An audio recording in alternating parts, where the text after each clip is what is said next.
Jack, Yes. tell me when to go. I mean, when I need to welcome everybody. We'll still use 2 p.m. as the start time. Okay, good. But I'll just give you a heads up. Just Okay? double checking. Yep.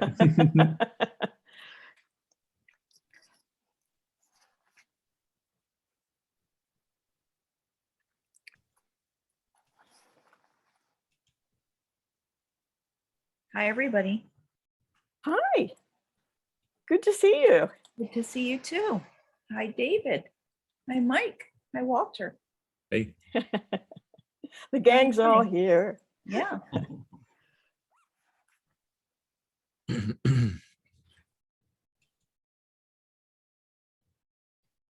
Mike, I don't think you've moved since I've seen you last. I just feel like you've been installed there for a week. I have. People bring water and food to me. Yeah.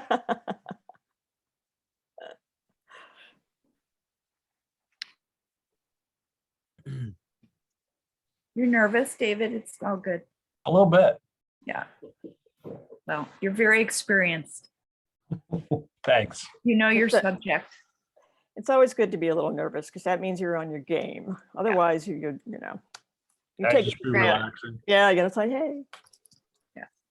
Yeah. And you look good, which is really all that matters. Oh, I thank you.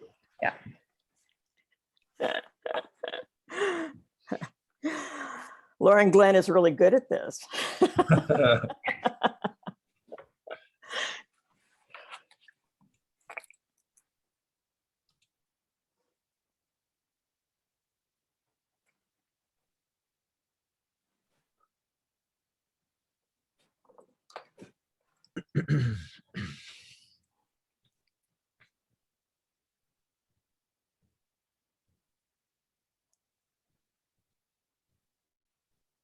We'll just give it a couple more minutes, Lonnie.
I can't get the barbers to cut my hair like yours, Mike. I want the short sides. It's kind of rough. It's hard. They don't believe me that that's what I want, but you have my hair cut, so. Just saying. Well, if you ever find yourself in Philly, just let me know and I'll point you to the right salon. Exactly. Okay. All right. I may have to make a special trip.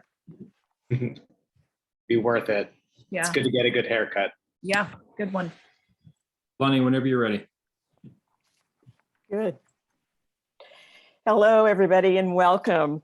My name is Lonnie Reed, and as a way of introducing myself, I should say that I served in the Connecticut legislature as a state representative for 10 years. And I quickly discovered how valuable it is when states can work together to address key issues. The Council of State Governments is instrumental in facilitating these kinds of partnerships, and we are grateful for CSG's eagerness to sponsor this webinar, Public Access in Peril. So what is public access in peril? As consumers increasingly flee cable in order to stream their shows instead, the process is called cord cutting. You've undoubtedly heard it. But many public educational and governmental program providers, PEG providers, across the Northeast are experiencing significant budget shortfalls with no relief in sight. PEG services air local government proceedings, town hall and board of education meetings and hearings, and along with all kinds of community events and, parades and games, the kids' games, concerns, celebrations. And given the demise of local newspapers, PEG is now the only way most citizens can stay in touch. Efforts to rescue local PEG programming are happening in several states with approaches that vary. And today we're going to meet some very impressive advocates from 4 states who are fighting to protect critical local programming. We're hoping again that we can find a way for us all to work together to kind of find solutions for this issue. So we've got, as I said, 4 really incredibly respected leaders in this field. So I'm going to do quick introductions and then we're going to get into the program. The first, there we go. The first is from Vermont. So Lauren Glenn Davitian. She is the executive director of CCTV, the Center for Media and Democracy. From Massachusetts, we have David Gauthier. He is president of Mass Access, which is also a community media organization that are working to rescue their media. In New Jersey, we have Mike Spoli. He's the senior director of journalism policy at Free Press, and he ran a grassroots campaign for the state to create the Civic Information Consortium. And from Connecticut, we have Walter Mann, who is co-chair of the Connecticut Community Media Association and executive director of North Haven Television and Branford Community Television. Walter, since we're with you, let's get started with you. And you've been engaged in the struggle for quite a few years now. And so paint a picture for us, how is this funding erosion impacting Connecticut's PEG channels and what are we losing? And how are we trying to fight that, Walter? Well, yeah, certainly, as Lonnie had mentioned, the whole issue of cord cutting is really affecting the community access providers. Prior to my involvement in community TV, I did work in commercial radio and television, and I can tell you firsthand that federal deregulation over the years that relaxed FCC rules on the licensed radio and TV broadcasters' commitments to public service. So what happened was a void was created for that type of programming. And I think community TV really has, tried to step in and succeeded in stepping in to kind of fill that void. In terms of specific things, whether it's, as Lonnie mentioned, town meetings, we've gone beyond that with doing live local election coverage, local public affairs programming that the broadcasters used to be required to do to use those public airways that they're licensed to use, as well as certainly during COVID, and different types of emergency and public safety programs. A lot of town governments have turned to us for help in getting the message out during COVID in various different ways. They were faced with a lot of challenges from the municipal governmental level as to how to best communicate with the public. And we helped them in a lot of ways. And they've really turned to us more and more now than ever. And I think, we've helped out in that area as well, scholastic sports and much more. But we've also, in addition to serving cable TV, we've kind of grown with the technology in that we're offering our programming on the internet, on our websites, and on platforms like YouTube and Facebook, and Vimeo and others. And all this is only possible because when cable TV started, for those that don't know, cable companies agreed to provisions to fund and create and fund local community TV.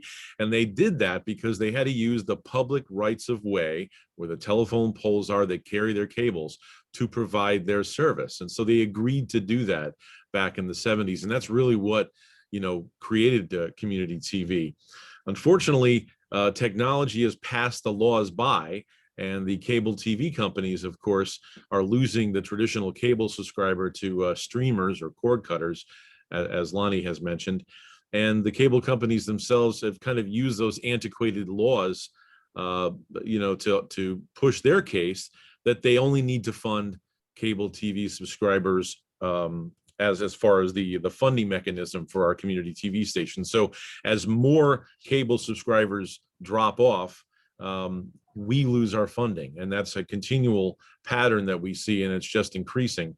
What needs to be done is that legislators need to step up and recognize the fact that those very same public rights of ways are used to deliver internet and streaming services. So they should be held accountable. Just because the technology has changed, they're still using the same infrastructure, the same rights of way to provide their services. And so they should be held accountable and be required to base our funding on subscribers as a whole, not just television, cable television, but also internet subscribers. And that would assure that we would have long-term survival. Right now, we don't know. It's not a rosy picture by any shape of the imagination. In Connecticut, we continue to push hard for changes at the state level. We've hired a well-respected lobbyist now for a couple of years. It's really worked out well. We continue to push the state's public utility regulatory authority, which has jurisdiction over cable television in Connecticut, to make changes. And we're hopeful that as time goes on and we continue to push harder and harder, that we can get those laws changed. But it's really time for legislators to step up and support this before it's gone. It's something that has filled the void, as I mentioned. It's critical to a lot of people. And I might add too that one of the things that we found over the years that's really been a benefit to the public is getting middle school, high school, and college students involved at this level. We've had many that have trained here and learned the broadcasting field and gone on to careers at major networks. So there's so many benefits of what we do. And, we need help from the very people we elect to ensure our survival. Thank you. And I should say, those who are watching, as your questions arise, please put them in the Q&A box, because we're going to have questions, and we're really going to dig deeper as we move forward. The next person we want to talk to is Mike Spoli from New Jersey, the state of New Jersey. And Mike, I'm waiting for Mike to come up. Yeah, I'm here. Hey. Okay, good. Okay, there you are. All right. So Mike, you've taken a unique approach to creating a community media consortium in New Jersey. And you said it was based on an incredible research that you had done, the community hunger for information and news that most immediately impacts their lives. So how's this approach going, Mike? Yeah. Well, first, thanks for having me today. It's great to hear from you all and be with you all. So I work for an organization called Free Press, which is a national media and technology advocacy organization, and we work on a variety of issues that impact local communities and their information needs, things like net neutrality and broadband access, as well as the work that I focused on specifically for the past few years, which is local news policy. And so in New Jersey, like many other states, like many of you have witnessed and we've talked about, local news is disappearing. There are fewer journalists, fewer newspapers, funding for community media and PEG stations are being cut. And the real world impact of that is that communities, people, individuals, if you're a lawmaker, your constituents, have less news and information that allow for them to participate in democracy. We know from studies, from research, that in communities where local news is deficient or disappeared altogether, that fewer people vote, fewer people volunteer, fewer people run for public office, fewer federal dollars go to districts that don't have a robust local news presence. And so I think it's really important that as we talk about these issues, that we first and foremost center the real impact on communities that the loss of local news is having. And so in New Jersey, we organized around the state and got thousands of people involved to support a bill called the Civic Info Bill, which created the Civic Information Consortium, which is a collaborative effort among the state universities that receive public funding and invest that into news and community information needs. And so specifically targeting communities that which are called news deserts, which we know that news deserts are communities that don't have a local news presence to to sustain people's needs, typically tend to be communities of color, low-income communities, rural communities.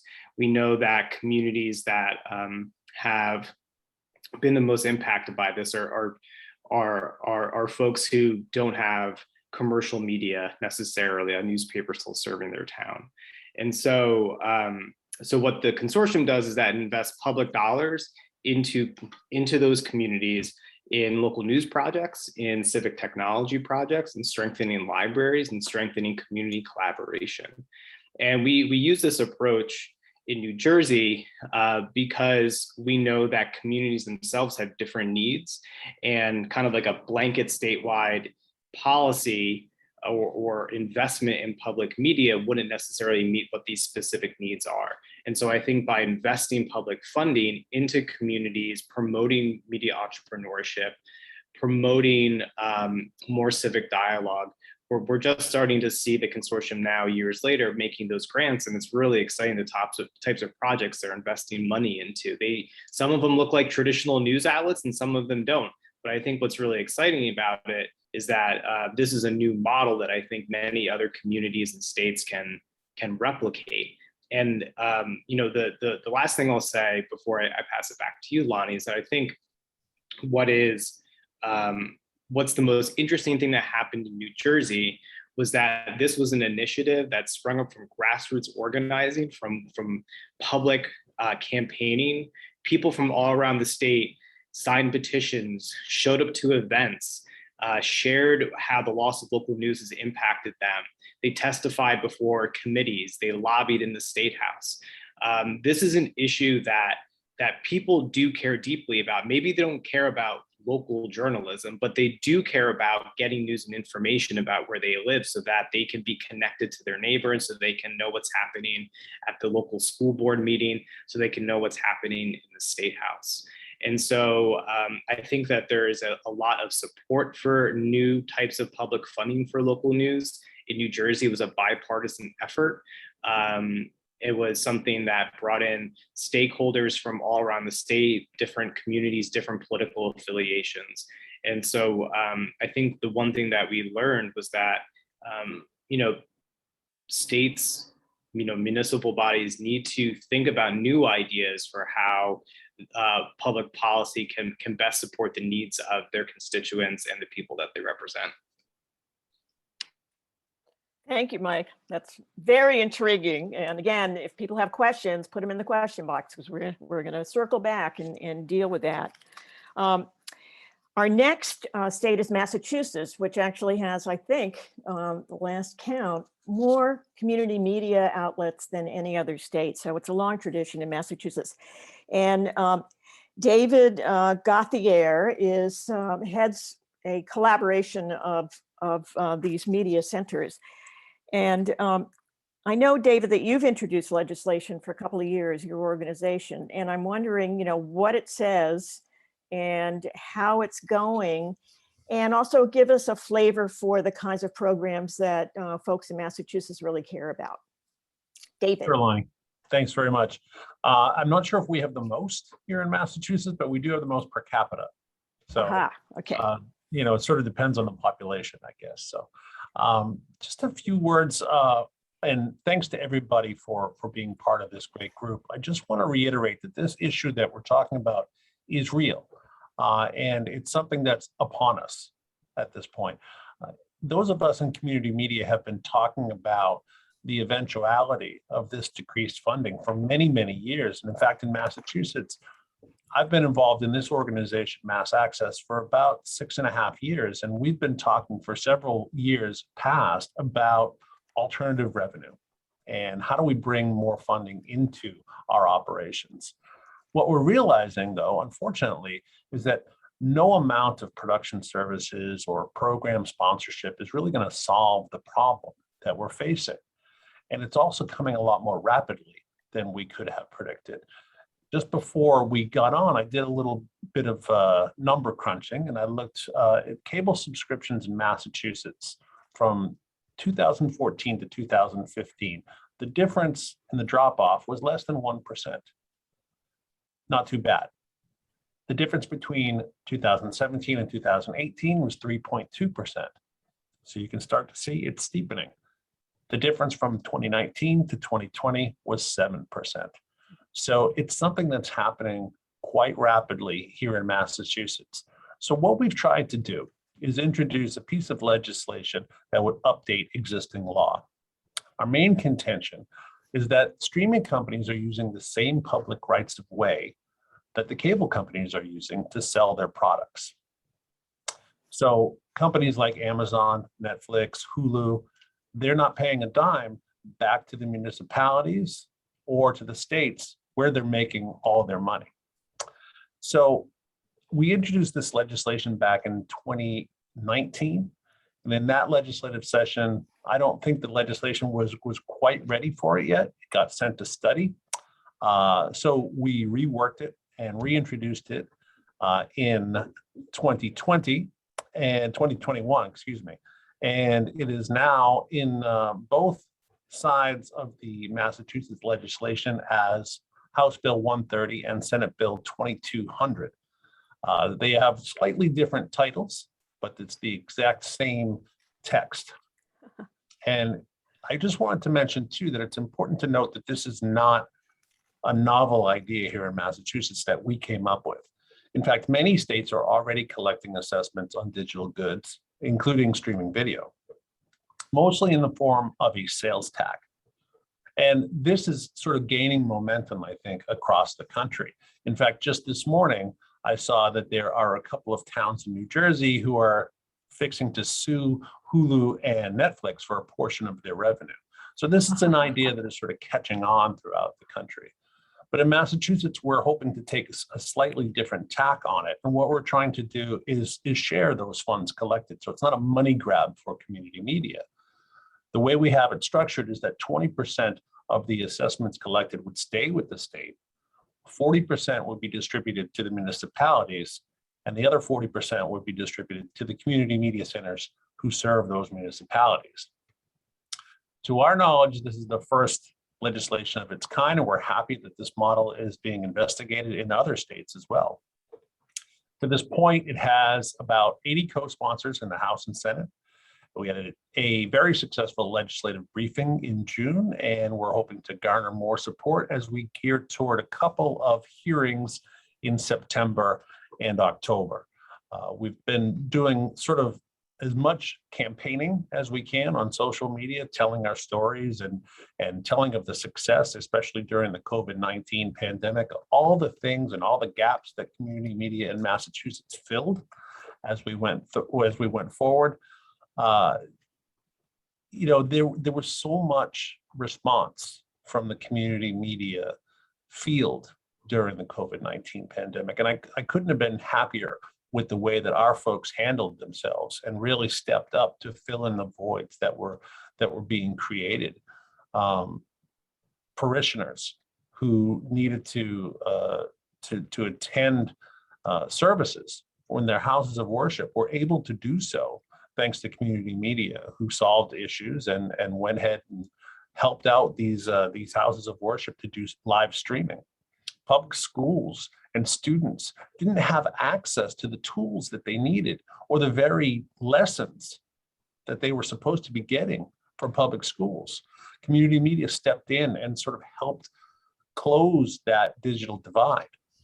And when governments needed a little bit more help to get their meetings either done remotely or in a hybrid sense, community media was the actual string that tied these communities together.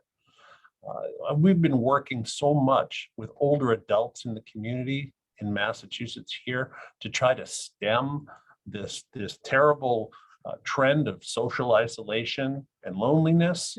So we've been trying to deliver as much informative and interesting content to older adults. This is just some of the very few things that community media stations in Massachusetts have been doing. And I won't just say Massachusetts because I know it's happening all over the country. There is a sense out there, I think, at times, Lonnie, that community media is a thing of the past, you know, that this isn't important anymore. This was, you know, before we had YouTube and before we all walked around with with video cameras in our pockets. We needed something like this. Well, you know, Walter said it earlier, and I happen to agree with it wholeheartedly, that we have evolved as an industry, as the technology has evolved. We've evolved to become a very important part of local communities and municipalities, and all the residents have come to really depend on the services that community media centers are offering. And if you need any proof of that, you can ask the parents of the kids who weren't allowed in the gym to watch them play basketball or volleyball, but were able to flip on a community media station and watch that live stream. Or ask the thousands of students, as Walter mentioned earlier, across the country who get into reputable film and television programs because of their relationship through school with a community media station. You know, there's so much that we can do and can continue to do, but funding is a big part of it. And if the funding isn't there, we're in a position right now, today, where managers of community media stations across the country are having to make very, very difficult decisions about what they're offering as far as programs and who they're employing too. There are literal, you know, the future is so grim, you're looking at maybe laying people off, or do you have to regionalize the way print media has done so much? And so much of that hyper local is lost in that situation. So I just want to thank you all once again for listening and understanding that this is a problem of not 10 years from now. It's a problem of today. And we certainly could use any help and support that you might be able to offer. So thanks very much. Thank you so much, David. That was well said. And we're going to go now on to Vermont. Lauren Glenn Davitian, and you've been involved for many years now, creating a robust community media ecosystem in Vermont. And you're executive director of the Center for Media and Democracy, CCTV, Center for Media and Democracy. And I know, and I've been reading some of the reports, you've done extensive research, and I know you've pulled together a coalition of community broadcasters, and we're looking at various options, you know, really, really exploring what might work. And so I'm wondering if you can tell us about that. Sure, thank you, Lonnie. And I'd just like to acknowledge we have, I think, 3 legislators from Vermont who are watching this panel. So welcome, nice to see you. And thank you so much for your support. I think I'd like to address sort of 3 aspects and then get to your question. The first is just to give a snapshot of what Vermont community media looks like. The second is to talk about the tectonic shift from analog to digital regulation, which is really what we're dealing with. And I think as legislators, you are going to be dealing with, in spite of whatever limitations the federal government has put on states and municipalities to regulate the digital universe. And then the work we've done, the PEG study, to lay the groundwork for looking at new ways of funding community-based media and other public benefits. So the first is, in Vermont, we have 25 community media centers. We have a population of about 600,000 people. These community media centers serve every corner of the state, not only through cable television programming, but also online services, summer camps for kids, on and on, the basic community media services. We produce about 18,000 hours of original programming collectively. We share that so that these are aired on the 75 plus channels across the state. We have more than 80 employees that are employed, and we utilize about $8 million in subscriber, I think it's really important, cable subscriber revenue. This money comes from cable subscribers, not from the cable companies directly. And that is because of 5%.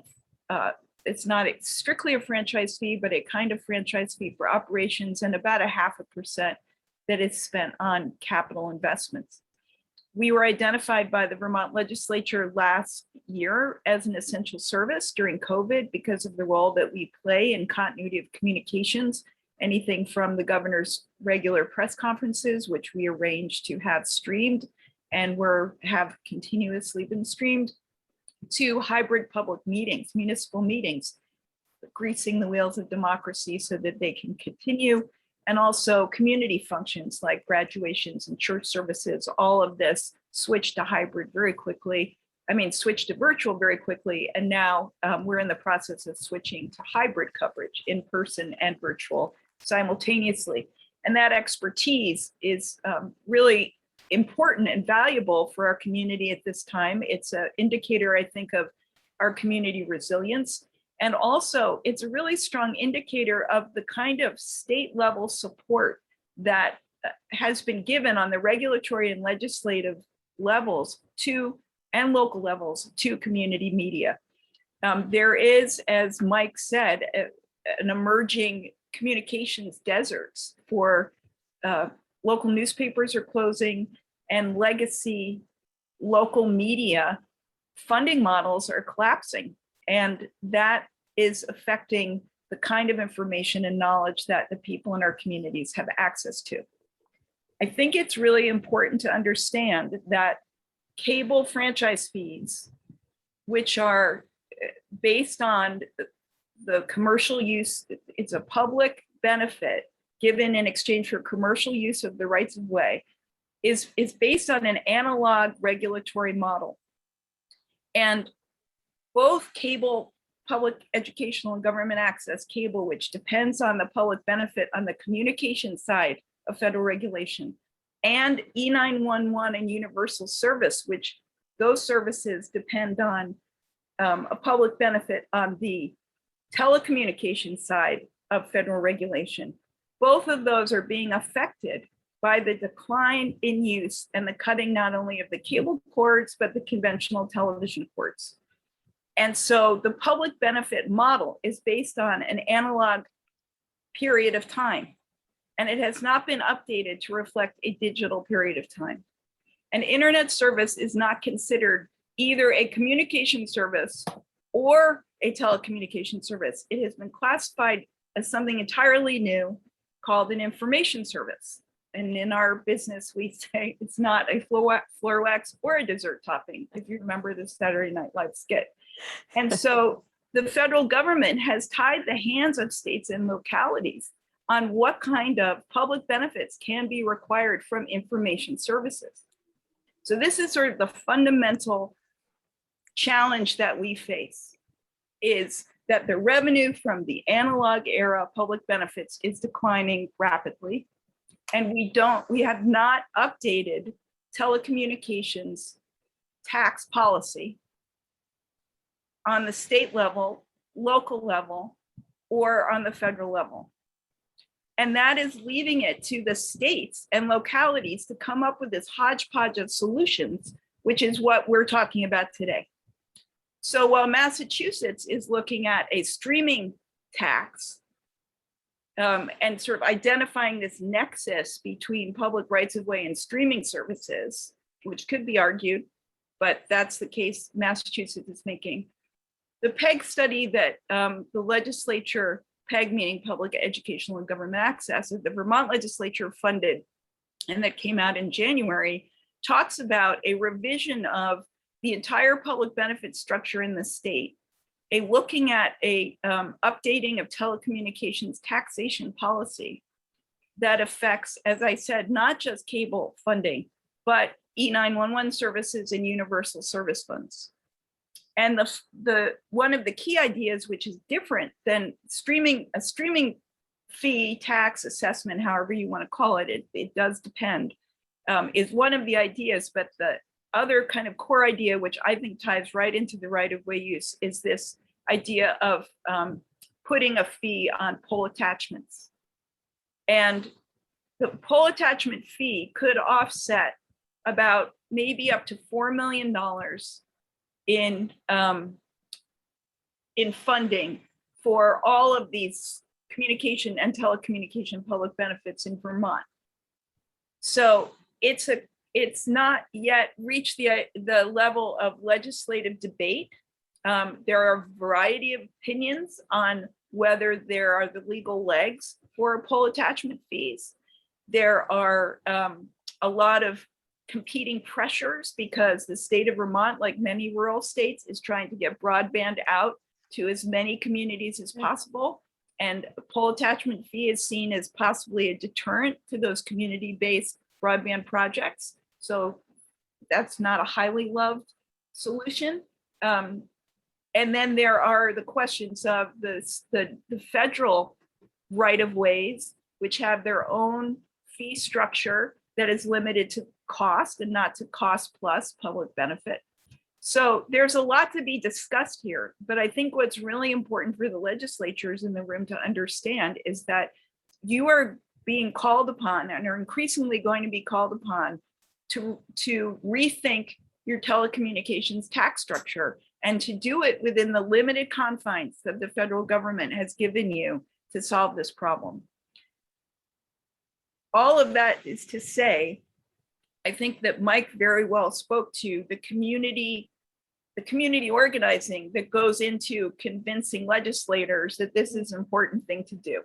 You know, what's, I think, a value in Vermont is that our legislative base has understood that this is really important because they depend on community media and local newspapers and all of the local media outlets as a way to reach their constituents and engage them in the process of democracy. And that, in the end, is what is at risk if we don't solve this funding problem. And there are a variety of ways to do it. There's ways out of the general fund, there's streaming taxes, there's right-of-way fees, there's diversified revenue and grants that we as the access centers are working on avidly and actively. But we cannot offset this 2 to 7% annual decline in cable revenue without the help of our legislators. Well, that sounds easy peasy. I mean, I think we've gotten a real look at how complicated this all is and how many layers there are and how many generations there are. And you just made that point very well, Lauren Glenn, of how many generations there are of regulations and legislation to fund all of these things. We're going to go now into our Q&A period, and I'm wondering if Jack, do you have any questions for us? We don't have any questions yet on the Q&A. Okay. Well, we've got our own questions, I think, so Please go ahead. we're good with that. There is one question to say, Jack, from Representative Yantochka, who's from Vermont. And I'm not sure you can see it, so do you want me to read it? Nope, sorry, yeah, I wasn't looking in the chat. I was looking in the Q&A. Sorry about that. I'll read it aloud. Oh yeah, there's a lot of chat. In Massachusetts, how does the bill assess the amount of tax on Hulu, IMDb, or other streaming platforms which do not charge for viewing, at least on many older programs? Are the lawsuits you mentioned assessing the ad revenue the platforms are getting? And that's from Representative Yantochka.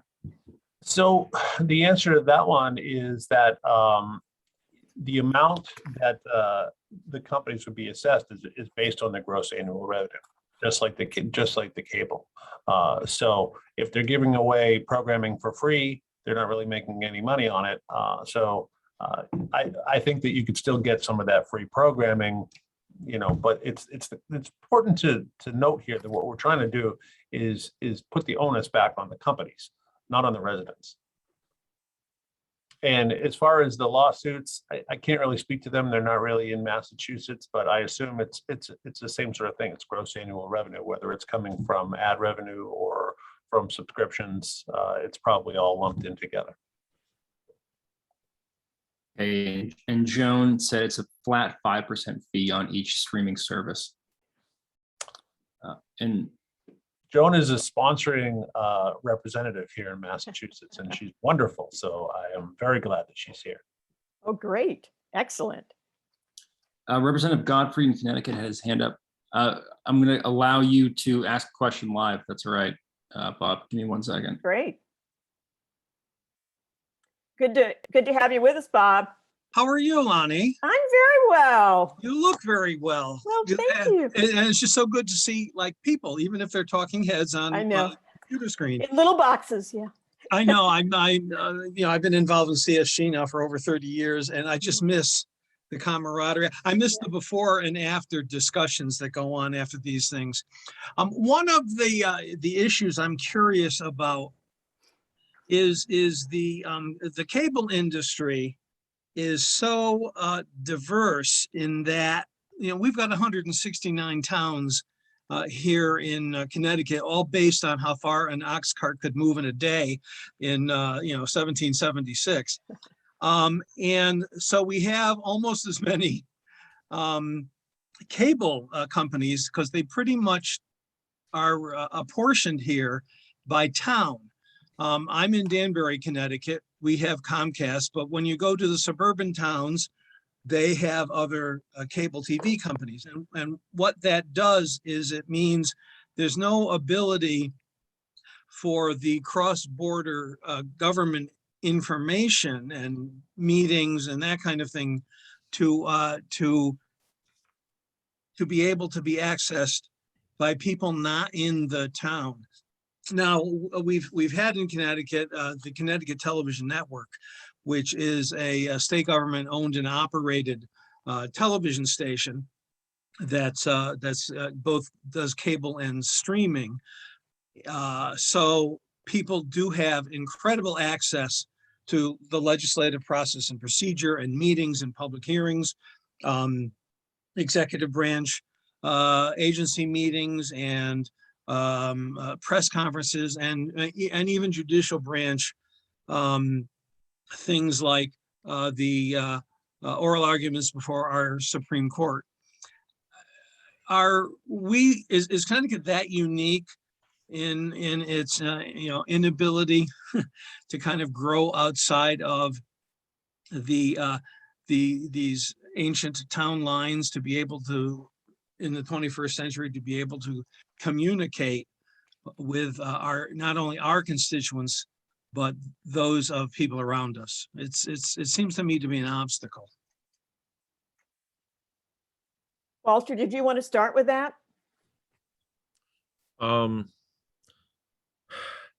It's all I can say is that we've tried for a couple of years to or more actually to push back to try to get change at the state level. I've and others have testified at day-long hearings at the state capitol, and unfortunately we're battling big companies that have millions and billions of dollars to hire powerful lobbyists, and it's always that pushback that hurts us, and I guess I don't understand why more elected officials don't get behind this. I mean, this is something that also helps them perform their duties in office by getting their faces out to their constituents that perhaps otherwise they wouldn't be as visible. But that's one of the big things that we always hit, that big roadblock up in Hartford, is the pushback from the big companies. I'm wondering if anybody, I've always, one of my huge, why is not, I watched the FCC change direction. And I know when we talk to a lot of our federal legislators, they're very into saving, community media, but the FCC, when is it going to kind of really revisit it in ways that are helpful to community media? And I'm just wondering if anybody's had any interactions with the FCC that they could share. Well, I have just a couple things. One is, I have a question follow-up for Walter, which is, do you stream your channels? In other words, there may be these regulatory balkanization, but isn't your content available on streaming online in addition to just the channels? We do offer most of our content in an on-demand fashion. We don't actually stream the channels themselves. Yeah. But we do offer, most of the programming online. And, you know, I would have cable companies say to me, well, why are you giving it away for free? It should be available just to subscribers, which, you know, certainly that's something to think about. But I mean, you know, our feeling has always been that to offer it to more people is better. But yeah, we do offer stuff online. We've done that. We started that years ago, you know, Yeah. doing that. And that argument is, that train has left the station like 2002 about sharing content. Any standard operating nonprofit does that. So there's no reason we should be confined. But to answer Lonnie's question about the FCC, you know, prior to the Biden administration, the FCC was headed by a, well, kind of pretty famous Chairman Pai, and he basically moved the FCC to rule that channels and in-kind services for PEG over and above should be subtracted from this franchise fee, whether it's collected by a municipality or a state. And that went to court, and that's currently being litigated. And the current FCC, which doesn't have a chair yet, I think that's coming pretty soon, unless I missed it, and it happened. The current FCC has, with a different chair that represents Democrats, is going to have a different point of view on this question, and is going to be inclined to be more supportive of PEG. But probably rather than starting a new docket, they're going to try and participate in the court proceedings that have followed the previous FCC's action to promote the essentially depletion of public access funding to the advantage of the cable operators. The advantage being that other communications providers don't have a PEG fee, and the cable operators are seeking a level playing field so that they don't have to provide public benefits. Whereas our approach to the level playing field is that all providers should be providing public benefits. And this is a struggle that I just want to underscore for people, that since 1990, when the phone companies got into the video business, we have seen this coming, and we have been fighting for the reform of telecommunications and communications policy. So this is going on a long time. And essentially, it's going to have to go back to Congress. And it's going to go back to Congress, and FCC will interpret whatever they rule, and then the courts are going to litigate it. And this is the constant circle of public benefit until we die. This will still be going on. So we need legislators to take an active role in creating some prototype legislation that can get moved up to the federal government and adopted, because so many states are doing something to address public benefits within the authority that they have. I should say that the acting chair of the FCC now is Jessica Rosenworcel, who actually is an incredibly brilliant attorney who happened to grow in West Hartford, Connecticut. And she has really stood up for community television and for consumers. And so, you know, I think the more we can kind of feed into whatever that is, and clearly the president and all of that, to kind of really understand the transformations that we're all going through, and also the sacrificing that communities are going to make, would really be helpful. And, you know, to that, and I'm just wondering, Mike, what you did and how you put together a grassroots effort that resulted in people, you know, showing up at the state capitol and all of that. I'm just wondering how you did that, because that feels like we need that as, you know, part of our arsenal.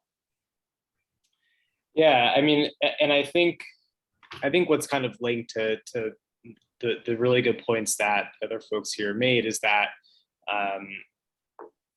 a lot of the reason why local news is disappearing is because of the policies that are in place, public policies in place that promote media consolidation, that promote national ownership over local entities, policies that that underfund really amazing community media and public media. And so I think what we saw in New Jersey was, recognizing that a lot of these policy changes are needed at the federal level, we saw opportunities at the state level where we already kind of had like a pretty active network of people that we were working with. And I think that, I think that there's a few reasons why the Civic Info Bill passed in New Jersey. One being, like I mentioned before, like the real kind of energy and interest from the public for state government to take action. If you live in New Jersey or have ever been to New Jersey, most broadcast media comes from out of the state, which means it's always been overly reliant on local newspapers. And with thousands of journalists and dozens of newspaper newsrooms that had closed over like a decade or 15 years or so in the state, people were really feeling it and were kind of demanding action.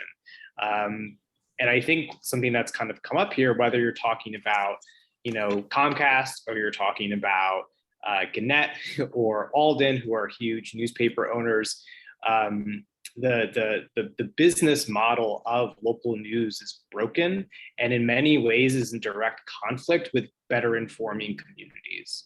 And so I think it requires a real structural solution that does examine how public funding can be injected into more communities so that we kind of correct for this market failure.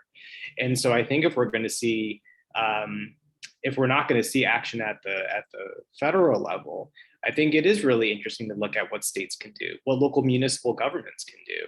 And we've seen lots of really interesting policies out there that are being presented. We're obviously talking about different ways to help fund PEG stations. In New Jersey, it was kind of a new public funding model, but we're also seeing, states take action around taxing online advertising. I think that states looking to extend online advertising taxes and then using that money to fund or better fund community information needs. Maryland just passed a bill, although the money doesn't go to it, but we're looking at other states that are looking at extending that sales tax to include targeted digital advertising. We're also looking at we've also seen states examine creating community information districts. So similar to kind of libraries being able to raise money and dedicate that to help support that type of information need in a community. Could you create something around like public community media where a small excise tax is kind of given on anyone in a given area, and that money goes towards funding information in that community? So there's lots of really kind of interesting proposals out there. And I think that we can make it happen when we kind of move away from how the conversation has been set at the national level, which is that, that media is politicized, that it's kind of, the fake news conversation or whatever it may be, or people who are conservative kind of lambasting media. And I think when you look at the local level, it's less politicized because we know that, local journalism is really important, no matter what that community looks like, no matter what political backgrounds or affiliations those people have. And we also know from research that the less local news in a community, the more politically polarized that community is. And so if you're a lawmaker and you're looking to kind of, combat political polarization, if you're looking to combat misinformation, whether that is online or offline, supporting trustworthy, quality local news and information is important. And again, it's not just about saving news. It's not really about that. Really, what this is about is ensuring that people have the news and information they need so they can participate in their community. Sorry, to your question, Lonnie, the reason why we were able to do this in New Jersey was because that was how we framed it. We framed it as a crisis in our communities not being able to civically participate, not about saving local news. And that's why I always try to really hit that point when I'm talking to people, to journalists, to lawmakers, that this is really a matter of making sure that our democracy is healthy. And just wondering, structurally, what did that look like? So did you go into local communities and get people to gather and get them absolutely. all? Okay, because that feels like that needs to happen. Yeah, we held forums all around the state We held 10 forums over the course of a year, talking to people about how the loss of local news has impacted them, what they want out of local news and information, and getting them to come up with ideas. Like if you had $1 million to better inform your community, what would that be? And people came up with all different types of ideas that look nothing like how we even like conceive of like local journalism. I mean, it was really kind of interesting. And I think that made the issue more concrete to people and to lawmakers, and got people really bought into the idea of, wow, like if the state is investing money into better informing my community, maybe I should put forward my ideas. And I'm really happy to share is that several people who participated in those community forums, once the consortium got off the ground, applied for grants and got them. And so, this is, I think that the more we involve the public and listen to them and listen to their concerns, we're going to be able to come up with some really creative policy solutions. Lonnie, this is Jack. We've probably got time for about two more questions. We Okay. have one in the chat from Representative Blumel. She said, what are the biggest barriers to moving forward some of the changes / initiatives you have mentioned? Another question in the chat, if you didn't see it. Some biggest barriers to moving forward.